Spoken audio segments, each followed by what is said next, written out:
This is a Please number. don't stop playing your flute. Oh, yes. I actually don't know how to play it. Wait.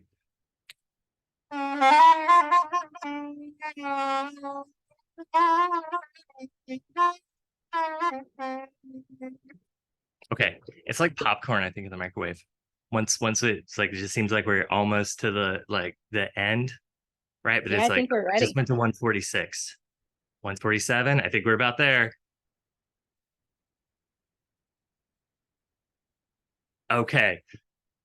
Welcome to the Proteomics Battle Royale. I assume that everyone can hear me. I'm, of course, SoundCloud legend, BG's cover artist, Fat Pay Stack. And I am here because US HUPO had enough money to bring me in to host this year's Proteomics Wheel of Fortune thing. So I think we're at 150. I think it's time to go. Okay, so if you haven't seen the Battle Royale, good for you. This I haven't either, and this is probably going to be great. Oh, okay, we're at 152. So we're going to get into this. We've got three participants who are championing their own proteomics method, right? And we'll introduce each one as we go in, and they'll have an introductory time, and then we'll go right into the game. So this is supposed to be educational and stuff. So 155, let's go. Okay. Wait, no, not that. I can't see all that great on these, to be honest. Okay. All right. So first off, I'm going to choose the panel, then we'll do rules. Then we'll start working through specific proteomics opponents and scenarios. In between, we'll have pop-up polls. So you guys get to interact, a whole bunch of you. Okay, so that's where we'll go. So first off, I think it's time to get into it. Panelist number one is going to defend the historic and amazing data-dependent acquisition in terms of quantification. And that is, of course, Dr. Ling Hao. And Dr. Hao, I'll go into your slides if you want to go into your introductory talk. Sounds good. Since I'm the first one, I'll provide a kind of a browsing of all the three methods at the same time. So we're all very familiar with DDA, DIA, and TMT. So data dependent, data independent, and tandem mass spec. So we all know that for DDA, at each time, the mass spec will pick the top MS1, so it could be top 5, top 10, and then do the MS2 one after another. And then once it's finished all the MS2 for the top couple MS1s, then it will go to another round of MS1 and then a couple MS2. So the general kind of isolation window is quite narrow. It used to be like 2, and then with the development of the mass spectrometer, now we can do 1.7, 1.5, 1, and 0.7 with the faster and more resolution of mass spec. And DIA, I will leave that to our next panelist. So then, and TMT, I'll also leave that to Devin. So we'll go to the next slide.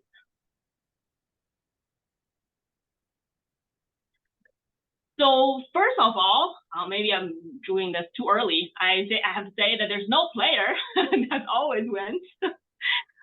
We always have to see who is the best in certain situations. But to defend DDA, and DDA is still my favorite method, I've used DDA, DIA, and TMT. I've done those 3 types of experiments myself, all of them. But in terms of DDA, it's definitely cost effective. This is not something Devin can argue with me. And beginner friendly. So if you are just getting into proteomics field, DDA would be your best friend. And it's much easier to understand MS1 and MS2 data, and then you can even, if you're old style enough, you can even try to decipher some of the fermentations yourself. And second, if you are trying to develop a new mass spectrometry method, we all do this all the time. Maybe it's a new chemistry labeling. Maybe you have something fancy that you wanted to try or something fun. Then you don't know whether your method is working or your method wasn't working. You wanted to see what's going wrong. How can you troubleshoot? This is when DDA is your best friend. It's much easier to do troubleshooting, and it's much easier to test whether your method is working as a proof of principle. The third one, if you have dramatically different samples, for example, you're looking at a knockout sample versus a wild type sample, for that particular protein that it was knocked out, DDA would be the best, most confirmed method. I've done both TMT and DIA myself. Sometimes I weirdly found those knockout proteins still showing up in DIA or TMT because of the interferences from other channels. But DDA, although there is missing values, but when it's supposed to be missing, it will be missing. And the fourth, it's very good for a QC. So we all want our mass spectrometry to be working all the time, and it's the dream and never come true.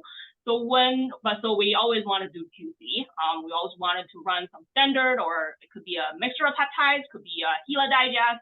You wanted to make sure mass spec working normally, especially MS2 DDA, looking at individual MS1 fermentations scans will give you a good idea. My mass spec is working normally before you run the pressure sample. Next. And I'm a professor, so from a professor point of view, DDA is perfect for teaching and exam questions. If you gave a student the DIA MS2 for them to decipher, they're going to hate you. You're going to have very bad evaluation. But for DDA, especially when you're teaching students proteomics and designing questions for them to look at, okay, what is Y, what is B, this would be perfect. And my last and most important one, DDA is old and strong, and we all need to honor the elderly and the tradition. And that's it. Wow. Thank you for that, Dr. Howe. Okay, now we're going to go into intro number 2. This is panelist who is defending data independent acquisition. And of course, this is Dr. Lindsay Pino. And yes, Lindsay, I'll let you take it from here. So my slides are a little bit of a different direction from Ling's, so prepare yourself mentally to be reoriented. We here all love sleep. We all want a healthy work-life divide. And we all want to make scientific progress. However, you can only choose 2 in most quantitative proteomics paradigms. Next slide. For example, if you want to do lots of samples, you want very high scale, you want also sensitive quantification, or you can get the comprehensive peptide detection. So you can detect all your peptides, you could do lots of samples, or you can quantify things. Pick 2. DDA, as we just heard, will get you a super long list of what's there in presence and absence, but you have no idea what's not there, because what's not there could have been missed because of the stochastic sampling. So you can do a lot of samples, you'll get a big long list, but you can't do anything quantitatively with it. Or, as we'll hear shortly from Devin TMT Schweppe, you could get a big list of everything that's there. And the quantification, even I will admit, is not like awful. It's not great, but it's not like awful. But you have to have a very limited scope and only be interested in 16 things. And also you need to have a lot of money. I am interested in many more things, and I don't have many more monies. And so therefore, the right choice for me, next slide, is DIA. Oh, yep. So why choose 2? Why not do all the samples you want? Why not get as long of a list as you decide you need and get sensitive quantification all at the same time? Don't compromise. Choose DIA. It is the obvious choice. That's all I got. Less educational than Ling's. Okay, and so our third panelist will be defending isobaric labeling multiplex proteomics, which we've started calling all of a sudden TMT. And of course, this is going to be Dr. Devin K. Schweppe. Devin, we're going to let you share your slides so I can't butcher your animations. Stop share.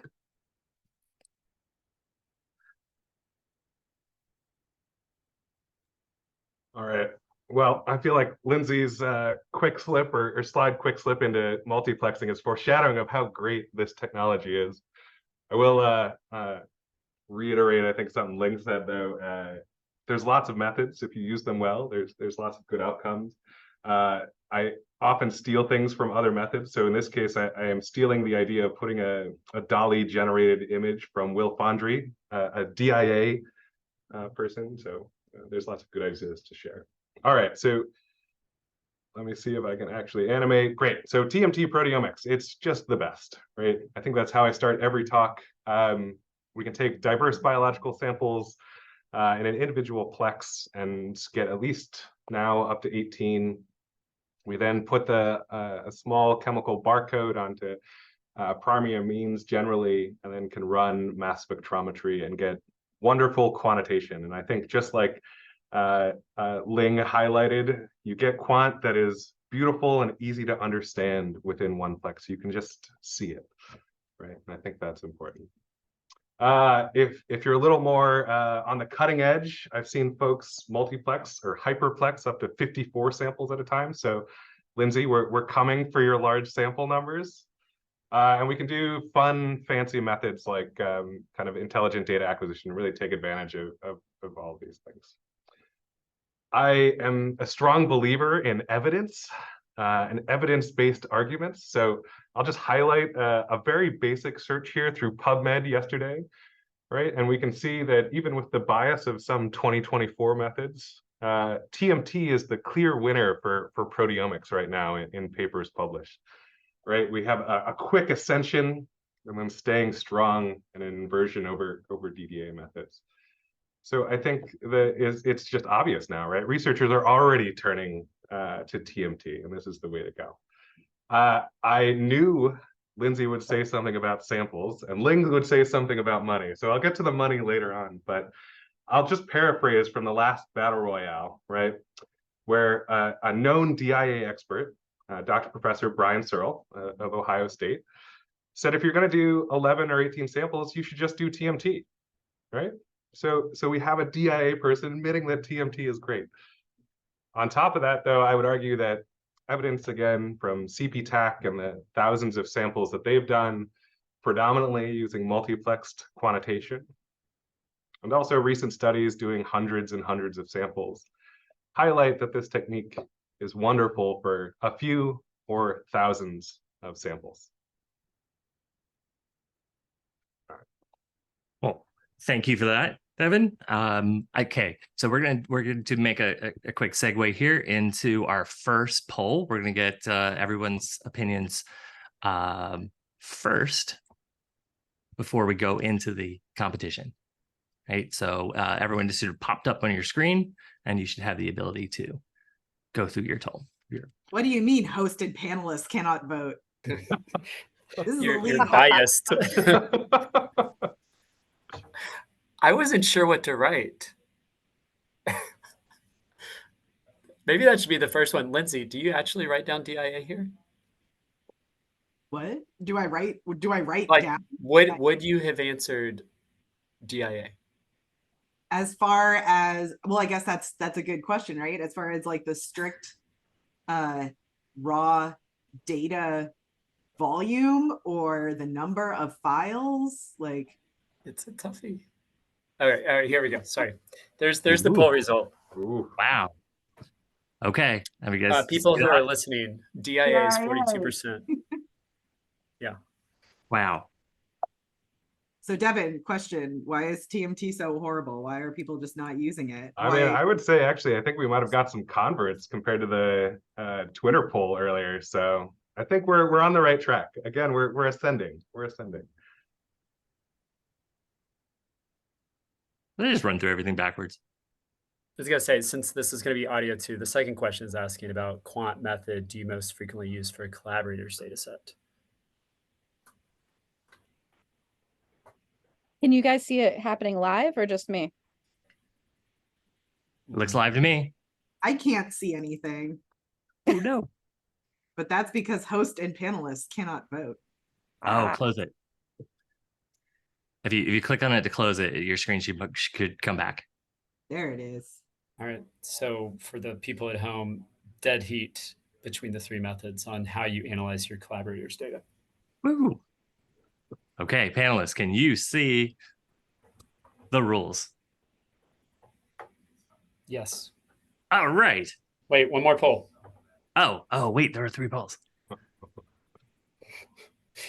There are Which actually do you- 5, but we can stop after this one. Oh no, keep going. So again, for the people at home, which quant method do you feel least qualified to use in practice? So kind of gauging, and we've got like almost 200 people answering, so this is a pretty good sample size.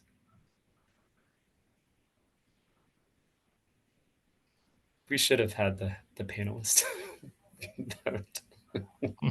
Yeah. Yeah, our opinion matters. The 3 votes might throw it one direction. Oh, there we go. Oh, okay. No. Yeah. You're I have a qualified. feeling that You the did great. DIA and TMT people don't feel qualified for each other's methods.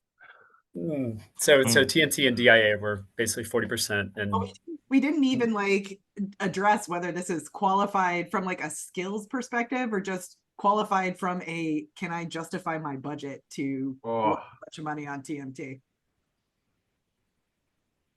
Here's one specifically for Lindsay Pino. What's the most important aspect of a quantification you consider when choosing a method? Man, Expense. and it's SADS. It's an acronym: scalability, accuracy, depth, sensitivity, expense. I think it SADS. should just be SADS. SADS. Do you get SADS from your TMT? Probably, I mean, most important is kind of the fit for purpose, right? We do a lot of different things. None of those things are TMT, but we do a lot of different things. And some of those things are DDA. So. And Ooh. accuracy is the winner. Woo! That sounds positive. Yeah, and expense is the loser. I mean, I think that's obvious. All right, last one. Wow, Devin, you have no excuse for being like the champion of the objectively worst. No excuses. This is the poll for haters. So TMT should win this pretty easily. So basically, this is the one like you hate. You'd never do it, and you've got 3 choices, and then is that you're a lover, not a fighter? Be a 5th one. I would never use any of these methods. We can all disagree on. Oh, I thought it was Have maybe you- negative. Okay. Have you heard of Olink? Yeah. Yeah, where's the antibody one?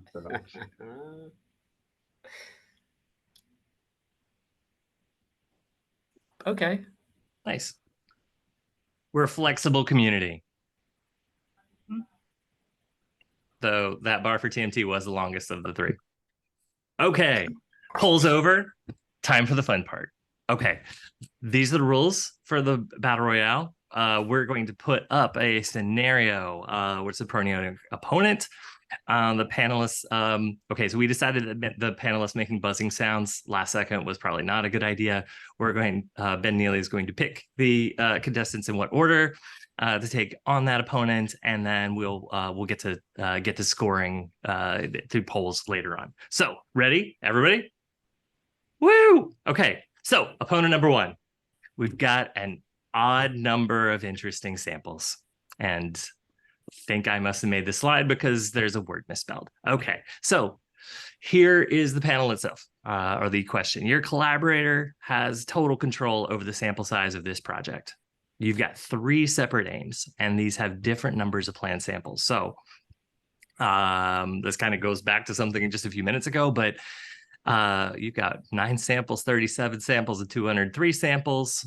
How does your method stand up over the length of this study? And bonus question is does that answer change depending on whether you've got different hardware? So who gets this first? Let's step through the DDA, DIA, then TMT. So Ling. So should I answer the first? How does your method stand up? That's the question, I guess. What You do don't have to use the same method for 3 aims. Right. um, how is your method end up for So would you switch methods then for the higher sample numbers? Yeah, Or I think it's totally fun. And then I think you could say that I would so I mean I'm representing DDA, but I'm not gonna use DDA for 203 samples. And then you can just say that objectively in your aims. And then but you can always do like a verification with another method. wait, why? So you wouldn't use DDA for 203 samples? I would not use DDA for 203 samples. Am I like not good for doing that? To jail. Okay. Oh, all right. actually, like if you're doing like direct infusion or like this, like a short gradient, yeah, why not? Yeah, I mean, you have a robot doing 96 samples at the same time. Yeah, in that case, DDA. Yep. And then hardware, you have.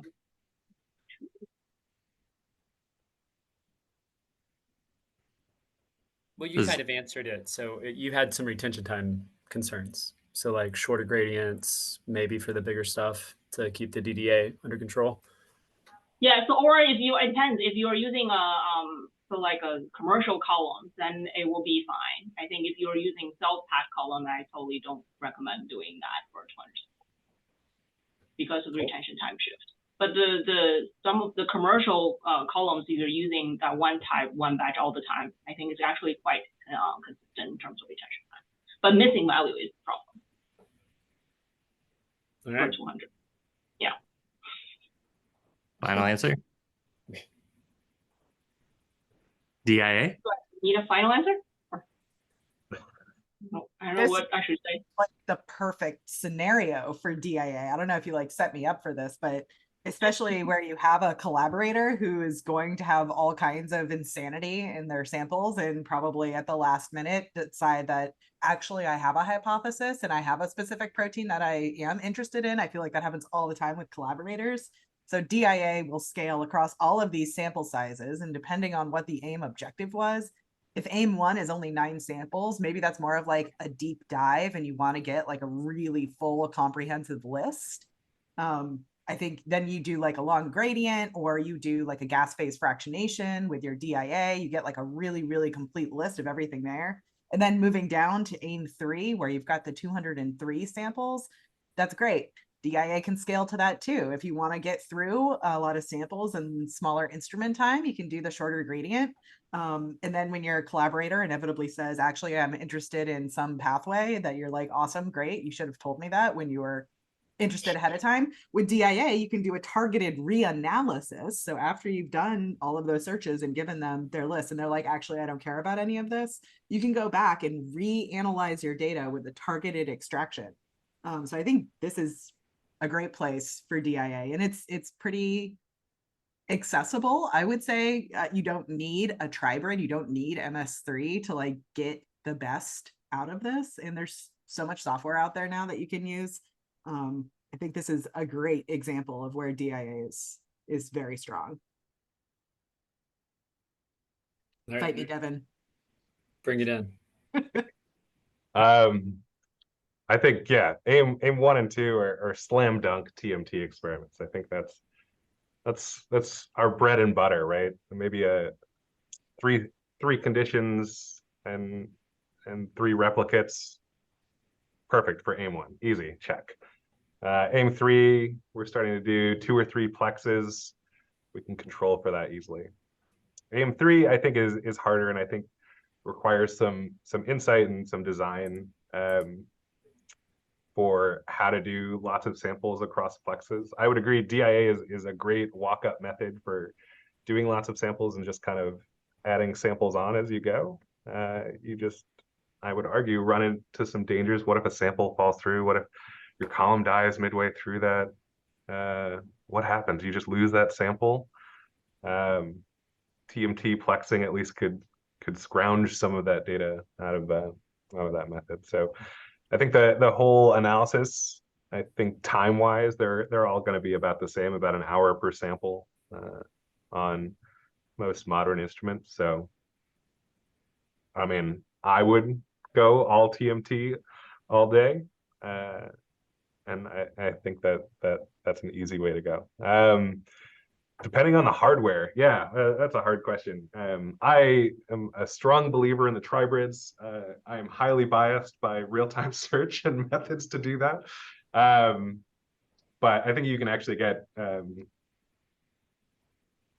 usable and helpful information even at the MS2 level from this quant. So will it be as accurate? No, and that's clearly what a lot of people find to be important, but we still do quantitation there. Okay, so Devin, given a very neutral set of circumstances, would you do 2 and 3 samples with TMT? I would, and we are. Yeah. Okay. Yeah. It might be more than 203 at this point, but yeah. Okay. Yeah. That's what we're trying to get there to there. Okay, I'm gonna shake this up because you guys mentioned it. We have a surprise opponent. Okay, so a well-meaning company bought your chromatography. So now you have to use a different chromatography partway through this project, right? So you can't use that magic super column. They won't sell it with the right fittings to you or whatever. AIM 1 and 2 unpublished. AIM 3 requires new chromatography. How effed are you? On a scale of 1 to 10, how well do you adapt to this? So let's go like the backwards order. So Devin, back to you. Oh, I was reading questions instead of paying attention. Sorry. Your vendor can't sign. No column. And we need new chromatography. Oh gosh, that's I mean, I think for TMT, it's less of an issue if the chromatography switches because you're all internally controlled in terms of the samples you're comparing. So that's definitely a strength. Hopefully, your new columns have better resolution and give you better signal to noise, and you actually get better quant in the end because you switch over to a new company. On a scale of 1 to 10, how well can you adapt? I think quite easily. Switching columns mid-experiment shouldn't, hopefully, as long as it's like mid-experiment is in just for AIM 3, shouldn't totally fourier you. Lindsay? I think I would be totally fine. Yeah, Lindsay, can you comment, because I think I get this a lot from beginners, like the state of the art right now on kind of retention time space. I think it's pretty good, right? Like as long as things aren't flipping orders.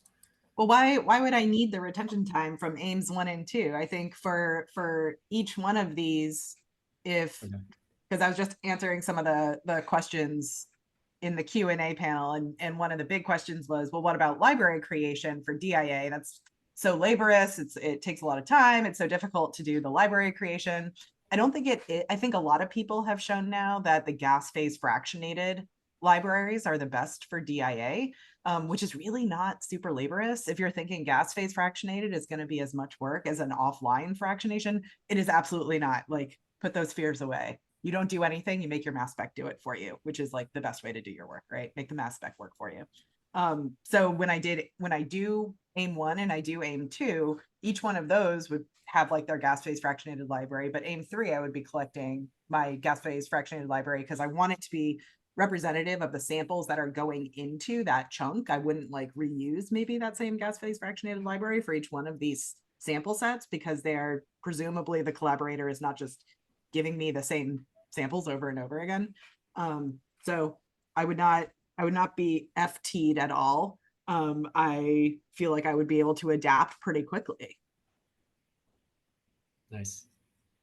All right, Ling. Yeah, I think that's actually a perfect scenario for DDA because I think, but Lindsay made a good point that we don't have to compare to AIM 1 and 2. So once you get the results from AIM 1 and 2, like maybe it's racial, maybe it's something that AIM 3 can be done completely independently. And this is also when it's beauty to have DDA because you are not relying on inter-channel normalization to AIM 1 or 2, or you're not relying on like trying to run all of those samples all together because you can get the abundance, get the ratio, and even if there is a difference in retention time or even numbers, differences from A1 or 2, that's totally fine for 203 samples. And if you're using DDA for 203 samples, I would definitely do a shorter gradient. I would totally use a commercial column, although that might be a little costly than packing your own column. But I don't think one column be able to actually handle 203 samples have the best performance on one column. So in that case, I would totally use a commercial column and then buy them at the same time, so there's no batch effect from the manufacturer, and then just go through those. And then I think the software are actually pretty good at handling 203 samples nowadays for DDA analysis. And if you, I mean, you probably don't want to feel the missing values if you have missing values, but you do have the option to do it both. That's what we do in our lab a lot of time, is if we're unsure what we should do, we do it both and then compare that and then decide later. Great. I think it might be poll time. Which method do you think is best for the most common proteomic applications? Is single This choice? looks like maybe it was the wrong poll, but we're voting on which one here would you do for this particular experiment. I apologize for that. With the Evil Corp. Yes. Oh. And we're gonna stop in 5, 4, 3, 2. Ooh, TIA coming in strong. Yeah, no, it's time's coming. Okay, moving on. Wait, maybe moving on. Woo! Okay, opponent number 2. We've got phosphopeptides. And in the sake of time, we'll kind of move, maybe we'll just do both of these opponents together. So first one is, let's do phosphopeptides, then we'll go forward. So first off, your collaborator wants to study how their whatever it is changes the phosphoproteome. Sounds fishing, like a fishing expedition. Are you equipped for this? How do you approach it? And how do you normalize your findings? Okay, yeah, let's how about let's go Lindsay, Devin, and Ling. Okay. Devin and I are also duking it out in the Q&A. Who can answer more questions? Yeah.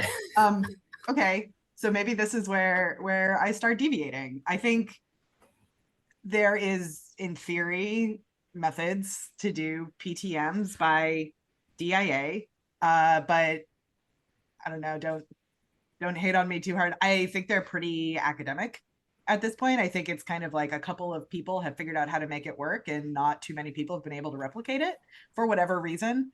So I think if I was doing phosphoproteomics, while I would love the idea of DIA and being able to see, isobaric species that might not be present in your DDA data due to dynamic exclusion. So like if you have the same peptide sequence and it has 3 STY residues in it, any one of those could be phosphorylated, but they'll all have the same mass. So if you do a DDA experiment and they all happen to coalute kind of close together in the chromatography gradient, DDA would select one and then potentially put that mass on a dynamic exclusion list and never see the other 3 that were present in the data. So in theory, DIA would not have that problem because you don't have that dynamic exclusion. However, I think in practice, implementing those phospho-DIA methods is not straightforward and is quite difficult. So I think here I would do DDA.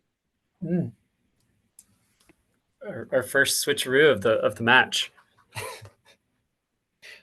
All right, Devin, you doing DIA? I would reject these samples until they had proved to me it was worth doing. Fishing expeditions are a good way to waste time and money. So unless there's a good reason to do it, I would say don't do any of the methods. Make them We could pass. I didn't know passing wasn't acceptable. Yeah. Oh, well, it's free form, There's right? no rules. There's a whole slide with rules. If it was, say, a tenured professor who was going to review maybe my tenure package, maybe I'll go with that scenario. How do I approach this? Well, first say, hey, what's your evidence? Is it worth really doing this? Do we need a full phosphoproteomics workflow? Maybe do an initial DDA just to see if they even can get phospho out of these samples. Start things off. And then, I mean, if it's a limited number of samples, we can do it. I like doing these type of experiments with TMT. I think, again, it's simple things to give to collaborators, and obvious things are nice. So a solid no to start off with, and then maybe some DDA. And if all of that looks good, then TMT. Now, Devin, I mean, am I just misremembering? I thought like isobaric kind of, that was its jam, was like phospho, like iTrack. Like I thought that's like what we all did. Yeah, it does great. I mean, I think and we've done it for like a lot of samples. We like to do the like mixed pull or mix your proteome and then pull phospho out. That's the Jose Navarrete-Perez SLTMT. Works great. Especially for like usually collaborator sample sets that are, I don't know, 15, 12, 9 samples. So you don't have to normalize too much. We don't have to think about chromatography. It's a single shot and we're done. And hopefully they have 5,000 to 10,000 sites to go play around with. So, but Hey. yeah. Is this a point where we just say that Ling won this one? Yeah. You don't even I have don't to have to say anything. Woohoo. Okay. But I would add that actually, to echo on Devin, sometimes I've learned this hard way. But I found that another better, like another kind of alternative way you can say to your collaborator is go figure out why you need to do phosphoproteomics and just kick the ball back until they gave you a good reason, and then do the experiment after that. So they will spend some time actually thinking about the project, not relying on us to do their fishing first. Plus 100 to that comment. Yeah. That was informative, I think. Okay. Participants, polls up. Ooh. Very divided because it basically, yeah, it shows DDA. Three-way tie, though all the panelists chose DDA. Okay. All right, because this is so much fun, but we need, it's going fast, so I am going to skip through the next two. But the next challenge was realistically, going back and when they weren't fishing, right? They actually had a specific site that they wanted to go after. But I think at this point where we're talking about, hey, we did it all DDA anyway, maybe we do go back for that. And then the next scenario I think probably plays in, and maybe we could speed through this, but then the PTMs that aren't phospho, right? And the succinylation and whatever, those things. So in the sake of time, I think we can just put this up as a win. I mean, unless you guys have an argument against it, would you want to do a sulfoglycan with the DIA? I think maybe we put that. I guess if I modified my answer at all, like in a perfect world where well, not a perfect world, if I couldn't say no to my collaborator, because some of us don't have these luxuries, Devin, and I had enough instrument time and sample, I would do a paired DDA DIA. That way I could do my searching in the DDA and then import that as a spectral library to look at that same data in my DIA and maybe find phosphoisomers or find some of these weird PTMs from a more DIA standpoint. In a perfect world, if I had enough instrument time and enough sample. Yeah, but you need to make them aware this is very difficult from the beginning, so they don't have unexpected. Oh yeah, no, I don't tell them I'm doing the DIA. I do the DDA and send them that, but like would like look at it, and if I found something cool, I could share it with them. But they don't need to know about that. They don't need to know. Okay. All right. This was such a hot topic recently, right? But maybe it's kind of died out just a little bit, but I think we all probably get hit with this sometimes, right? The peptides that are not tryptic, endogenous immunopeptides, right? So your collaborators want to study peptides used for antigen recognition, right? HLA complexes or whatever. Let's just assume some of the basic stuff that about these peptides, why we don't want to do them most of the time. Maybe we won't have basic residues. They won't be at the termini. Maybe they'll fragment poorly and they'll either be +1 charged or whatever. How's your technology fare in this very common and some kind of scenario? Okay, Devin, Ling, Lindsay. Oh gosh. All right. Sorry, I was again trying to find references. You're collaborating one of the peptide antigen. Something. So we're doing something funky. Can you do this? Fragment poorly and often be 1 charge. So yeah, maybe we commonly use FAMES for our TMT quant to improve accuracy. Maybe you don't want to do that on there. But all these things should be possible. I mean, derivatization with TMT can actually help some small peptides, right, be retained on columns. Immunopeptidomics, maybe you don't want to do, if you don't know what the exact peptides are, you don't want to do real-time search or something like that. You just want to do Harvard's MS2 or SPS MS3 for the quant there. And you should be able to do all of those and recover kind of the data post hoc. Of the 3 technologies, where would I rank myself? I'll just be humble and say I think all of them could probably do this in the right circumstance. I think that would be user's choice. Again, I would go to the we probably wouldn't start this experiment because we don't have to, because these are incredibly hard. And I think from a standpoint of trying to get this right, no matter what technology you use, and trying to do immunopeptidomics requires a lot of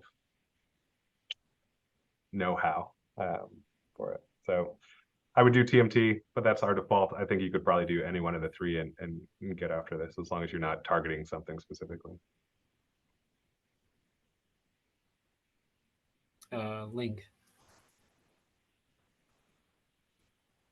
Yeah, I think this is also pretty good for DDA because I think one of my kind of points before was when you don't know what's happening and when you're trying to do a test sample, DDA is pretty good because you can actually do a lot of the analysis even manually. If the software wasn't being able to give you the good answer, you can look at MS2 spectra.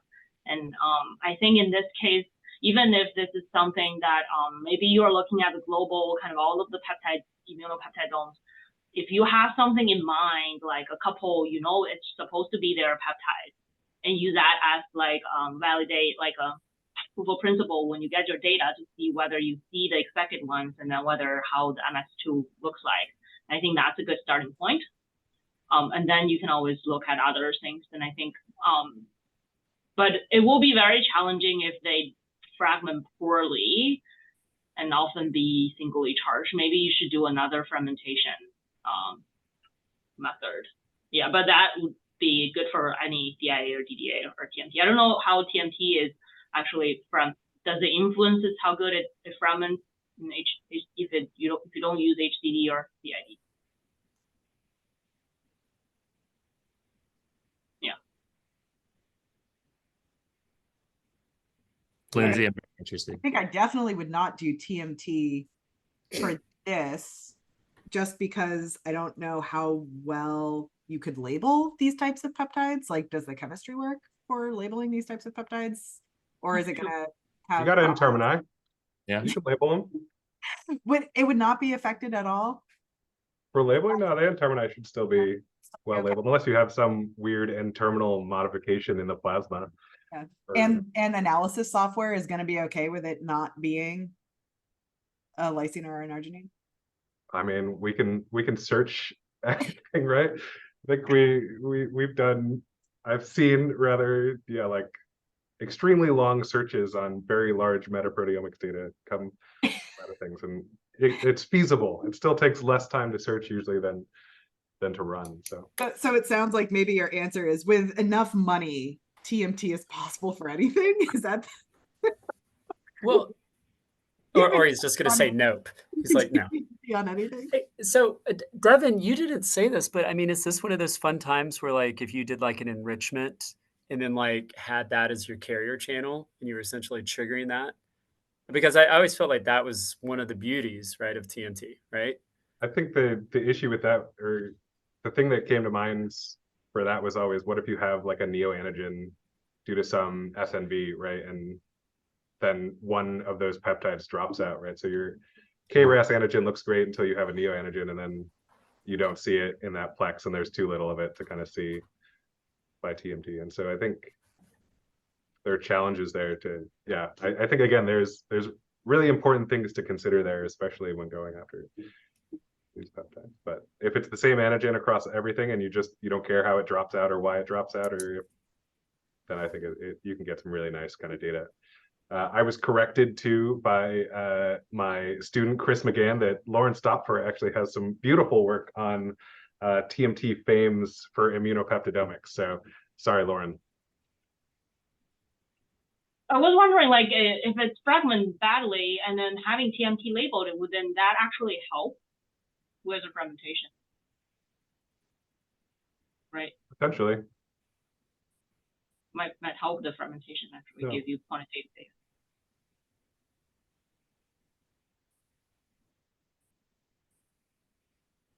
All right, so that the crowd has voted. Yeah. Okay. DDA got 50%. DI coming at 37, TMT at 15. Yeah, no, because we've been seeing these DIA immunopeptidomics things, and it's, wait, how do you predict that library, right? And where do you get that library from if you're going to generate it? So that's why we like that question, I think. Okay, moving on. Ooh, okay. Do we care about this one? We have limited time left. Alternative enzymes. Let's see. Okay. This is a good one. Yeah. This is a good one. Okay. Right, this is our last one. Am I probably? Yeah, no. So you can't reproduce what they sent you 4 years ago. Okay. So your collaborator sent you a sample in 2023. They also sent you in 2018.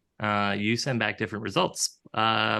Let's say, you have completely new hardware, right? Our hardware has a very short life cycle. You've upgraded it. How do you work through this one? What would you check first? Software or data? And how bad are version control issues with your technology of choice?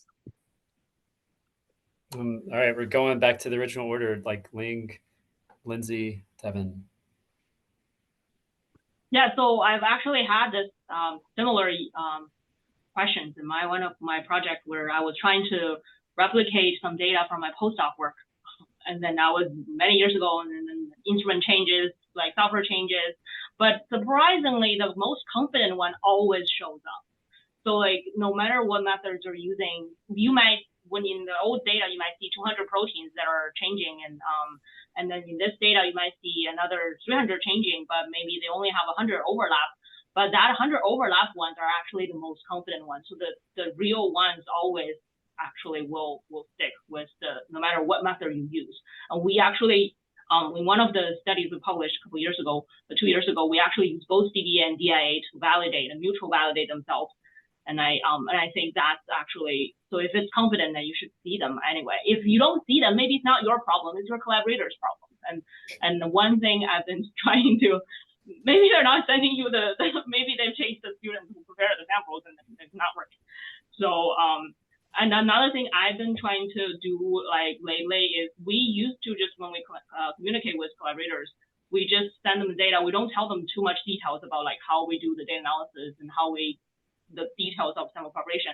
But I feel like sometimes people that does not know much proteomics, they don't appreciate how hardworking we have to do to actually get data or the whole process. So I actually now start to educate more of my co-workers and collaborators, make them know the process we're going through with the students, the challenges the students actually facing, and then having the students communicate more. And I think at that time they actually recognize the challenges in both sides. So they wouldn't actually think we're just a black box and we just get all the data like that. So I know you said that it probably should show up, but like what the chances are that you discovered Relin in 2018, but Relin's totally gone from the results in 2023, right?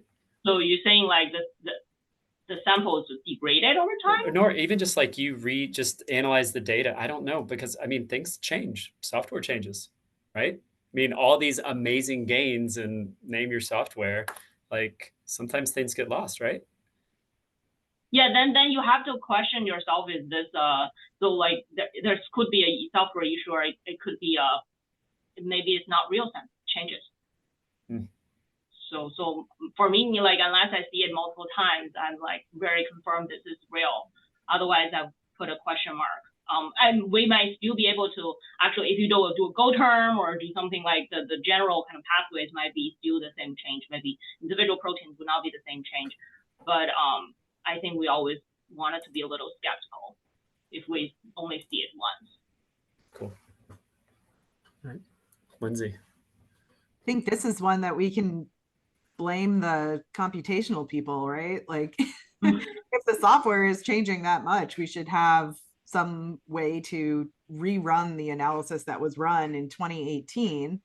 There should be like Docker containers or like some sort of way to version control these kind of results. This is something I like about DIA, is if I have exactly the scenario you just said, there's some protein that was present and now it's not present, you can go do that targeted re-extraction. Why I'm wearing my Skyline sweatshirt. Got to represent. DIA is the only one. You could go back and ask a slightly different question like that. You're not locked into the data the first way you analyzed it. So I'd probably rerun the 2018 data on the new software, see if I got the same results as I got back then. But yeah, I know there's like a million DDA search engines out there, and DIA is now having the same problem with like a hydra of new software tools. So maybe all of them, regardless of if they're DDA or DIA, need to have some sort of cloud-based reanalysis pipeline that you could launch at any time. Or even the underlying genomes. I mean, just saying. Yeah. Okay. I like that. Portability, commutability. All right. Devin. Yeah, I mean, I think we would start with just take the old data, try and rerun it with whatever our modern kind of methods are. There's some, I guess, explanations for why this could happen. Just maybe you're sampling more and get a better estimation of the actual peptides that are in sample. Maybe you drop out fewer. Maybe that gives you a better estimation. So the hope would be you have more accurate quantitation with instruments that are 5 years newer and data analysis pipelines that are 5 years newer. So yeah, I would start with just trying to research the data. That's always the easiest place and the best way to go. You can go back and try and, I mean, even if you have some of those samples, right, do a targeted method and see if you can recapitulate what you're finding in kind of new methods, but maybe you don't. Yeah, I think version control is constantly an issue. It's not getting better. But Docker and cloud-based solutions or actual auditable technology and workflows is going to be essential for no matter what method you start out with. So very much agree with Ling and Lindsay. Okay, it's poll time. Man, this went fast. So